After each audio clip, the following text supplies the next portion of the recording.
AITA for having security remove my friend from my hotel room. To keep a very long story short. Today is my birthday, and last night, after several small incidents with my friend, I had her removed from my hotel room after she refused to leave. It started out small. She would order the most expensive thing on the menu, and I snapped. She said, if you can afford this expensive hotel room and a new car, you can spare an extra $10. She has no money, and no job. Next, was her drinking out of my wine bottle. I had already told her before, do not put your mouth on my bottle, because I don't know where your mouth has been. Then, for a second time, she did it again with a brand new bottle and said she planned on drinking the whole thing and it's not a big deal. I bought the bottle and it was still half full. Following, we went downtown to a lounge that I wanted to go to for my birthday, and as soon as we walked in, while I was asking the bartender how the place operates, she cuts him off and tells me to let's go, we're leaving very rudely, and storms out, and I followed, not thinking. We had a chat outside, and I told her I wanted to go there, and she said we can't go back because of how she acted. After, I decided to go back to the hotel, and she asked to go to the gas station. I told 3 times that day not to eat in my car, and she proceeded to open a paper bowl of boiled peanuts filled to the rim with liquid and asked me to drive slow so she could eat it. I cursed her out and made her put the lid back on. Pissed, I drove back to the hotel, grabbed my stuff, left her there to go out with another friend to bring in my birthday, and had to turn back around to grab a bottle of wine I left at the hotel. When I got back to the room, she locked the door, and I could see through the crack that she was standing at the door. I told her to remove the lock, and she kept saying no repeatedly. Then eventually she unlocked the door. Once it was opened, I held it open and said she needed to get out, that I'm tired of the disrespect and she needed to go. She refused and said I needed to take her home or get her an Uber, and I said no. I threatened to call the police, and then she picked up the hotel phone and asked them to call for her. Security came up and I told them my name is on the room and I want her out, so they removed her. Based off what she said, I'm the a-hole for not taking her home, knowing she has no car, money, service phone, many people to help her. With that being said, AITA? AITA for not forgiving my gran when she accused me of fraud? I graduated university in 2022, I moved away for university, so had to look at where I would stay after whilst I found a place. My parents are separated and both houses are full, but my gran had called a few times offering her place to stay. Background on my gran, she's a little bit eccentric. Eccentric rich, eccentric mind, and does eccentric stuff. Never my first person to go to, since she will always hold things above you. Once borrowed £20 for bus money for school, and she hounded me for 3 days until I paid it back early and didn't go to school. She offered one of the rooms for me to stay, and it would be great since the train station isn't far for the city, so would be great for viewings and interviews. Moving out of university was an extremely stressful time. I had work up until the day before, and packing 3 years worth of stuff was a lot. When stressed, I get tonsillitis, and on the last day, I was so ill I couldn't eat. I had 3 layers and had the heating on even though it was above 30 degrees outside. When I got to my gran's, I let her know I'll be like this for a few days, but I just need rest and to pick some antibiotics. First couple of days were okay, though she kept on asking if I wanted to do anything or go anywhere, but I hadn't eaten in days and was so ill. End of day 2, she mentioned that she had some weird charges to her card and had contacted the police. Day 3, she came into the room and asked me to pack my bags because she couldn't take care of me. Though I only needed water and a change of a sick bucket because I slept all day.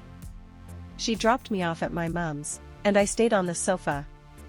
Day 7, I was better but fragile and not eating. I wanted to go back to my gran's for the connections to the station. We had a phone call where I asked if I can come, and she said yes. She mentioned the charges again and said they happened online in a city about an hour and a half away from where I went to university. I didn't think anything of it. My mum dropped me off at hers and drove off. When I knocked, she didn't answer. I could hear the dog, but no response. I tried calling and texting until she sent me a message saying she knows it was me who did the fraud on her card. Tried to reason that it's impossible because I hadn't seen her in over 3 years and the card would have expired in that time and the city was very far away, and I'd never even been there. Nothing worked. I said that if my other grandma was alive she would never treat me like this. I stayed at a hotel, and the stress made me ill again, and I couldn't eat, so thankfully on day 11 I got a place and moved. A year later, speaking with my dad, he said his mom can't believe I'm still not speaking to her and that I should get over it. Admitting that she made up the charges. She just didn't want me staying even though I asked multiple times. She's old, and it has been over a year. Should I just move on from it and keep her at arm's length, or am I right in holding this grudge? AITA for not visiting my SIL and her new baby because I'm angry at her? I really need an unbiased opinion here, as I'm really angry at this situation and don't know if I am genuinely being unreasonable. I, F33, am a single parent to my daughter Ellie, F15. I've got a brother, M29, who's been married for a year, his wife being Hannah, F28. They've been together for a total of 3 years. A couple weeks ago, Hannah has given birth to their first child together. She's welcomed visitors, but I have no intention of visiting her and their baby because I'm angry at her. I'm angry because a month ago, Hannah and my brother stayed at my place temporarily for a week. They were between rent leases and didn't have anywhere else to go in the meantime. I wasn't enthusiastic about them staying as my relationship with my brother has been complicated, but I wanted to help them out. On the day they arrived and on the day they left, Hannah had raised her voice at my daughter and berated her for very petty things. The first was Ellie helped them bring their stuff into the house, and she left a pack of their soda bottles on the kitchen counter. They ended up being forgotten about until sort of dinner time, and Hannah got all riled up because they weren't in the fridge and warm soda makes her feel sick. She did say sorry to Ellie afterwards, but it didn't seem genuine, and she just blamed it on her hormones. The second time happened when I was at work. Ellie had eaten some fruit roll-up snacks that were in the kitchen, which I do sometimes buy for her. These ones actually belonged to Hannah, which my daughter didn't realize, and she raised her voice at Ellie and made her cry, telling her she's useless and stupid. My brother tried to calm Hannah down and drove her to the store to buy some more of the snacks. Hannah never apologized for this and pretended as if nothing has happened. I confronted Hannah about this, and she still hasn't apologized. She said that she's just heavily pregnant and on edge, and implied that my daughter has no manners and should have asked before eating the snacks. Ellie is in the clingy teenager phase, so she's told me everything about how she feels about this. She doesn't want to visit Hannah and the new baby, and quite frankly neither do I. I can't really look at Hannah quite the same. I'd never raise my voice at someone else's child the way she did, even when I was pregnant and especially for such small things, and I'm struggling to understand why she'd overreact so much and be so mean-spirited towards my daughter. My brother has been asking why we haven't been over to visit, and I explained to him it's because I'm upset at his wife's actions. He says I'm overreacting and babying my daughter. Our parents got themselves involved and told me I'm being a jerk and hurting everyone's feelings. Am I the asshole? AITA for refusing to style my 12-year-old daughter's hair? Basically, I'm white and Native American.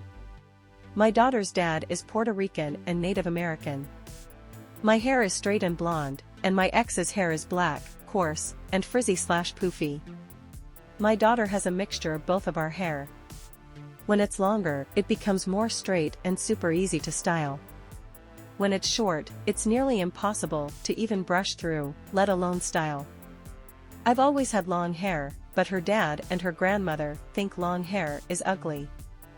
I mean, there was even a time back years ago where my ex's mom insisted on cutting off my dead ends and told me she wouldn't cut it short. It was down to my behind, and she literally chopped it right below my shoulders and said, "Oh, that's so much better," and got upset at me for saying I hated it and would never let her touch my hair again. Needless to say, me and my ex broke up shortly after. For years, my daughter would go to visits and come home with her hair chopped off.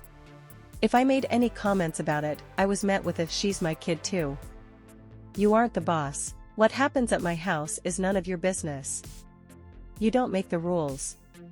But 2 years ago, my daughter started telling them she wanted to grow her hair out because she couldn't style her short hair without my help, and we were both getting upset and short-fused over having to wake up 1 to 2 hours earlier every morning just to brush through her hair and style it to a point where she didn't feel insecure at school. During that time, they respected her wishes and didn't touch her hair. But a month ago, her grandmother and dad started complaining about her hair again. I made a point to tell them not to touch her hair without her permission because I have a newborn at home now and can't take 1 to 2 hours every morning to style her hair anymore. Well, they convinced my daughter to chop off her hair this past weekend, and sure enough, my daughter is in my room at 5:30 a.m. asking me to help her with her hair while I'm nursing my newborn. I told her no. I had just started feeding the baby. She immediately got upset. She said, "My grandmother said you should be taking time to do my hair and that you have 2 kids, not 1. I texted the grandmother and asked what she said to my kid, and she said, "As a mom, you need to prioritize both kids, not just the baby. Do your daughter's hair." I didn't do my kid's hair. She is blaming me for feeling insecure at school now. ETA, she told me she gave her grandmother permission to cut her hair. She cannot style it herself. She can't even brush through it alone. She has tried. It takes me 1 to 2 hours brushing and styling it. She's been to salons. I've paid hundreds for product that basically just mask the issue. What it boils down to is that she cannot handle her short hair without my help, and I do not have the time or energy to take 1 to 2 hours every morning to do her hair right now, after being up with a baby all night. Her grandmother, and her dad all knew this, because I straight up told them before cutting my kid's hair that I didn't have time to do her hair in the morning. It was a power play or an attempt to turn my kid against me, which is why her grandmother made a point to tell her that I have 2 kids, not 1, and should be taking time to do her hair. AITA for telling my so I'm out if his mom moves into the house she gave us? My so and I started dating in 2013. After a 1 year, I ask about moving in together. He agrees, but says he needs to be home because he's the only kid here, half bro is across the country, and they were getting older. I reluctantly agreed. I figured I can help out and maybe save some money for us to get our own place. 6 years later, and I'd had it. The patches to my complaint were, we'll reno the basement and move in there. We spend our money doing this. Their cabin up north also becomes our project. Both his parents say, that will be yours. The house in the city will go to BIL, the BIL is scum of the earth and does nothing to help them, but sure. I get so fed up with both his parents, that after I was laid off from my job due to COVID, I have an idea. Since their cabin up north was vacant and was going to become ours anyways, I'll move up there and finish construction. We agree that I would pay the cost of the place, so now it's a free turnkey vacation spot for them. I moved without my so. His parents still demanded him to be there to help. For 3 years I lived on my own, with the so making the 6-hour round trip to visit on weekends. MIL would say, my son needs to start his life with you. I don't want to hold him back. September of 2022, so finally moves. The FIL's health takes a steep decline, and eventually in August of 2023, passes.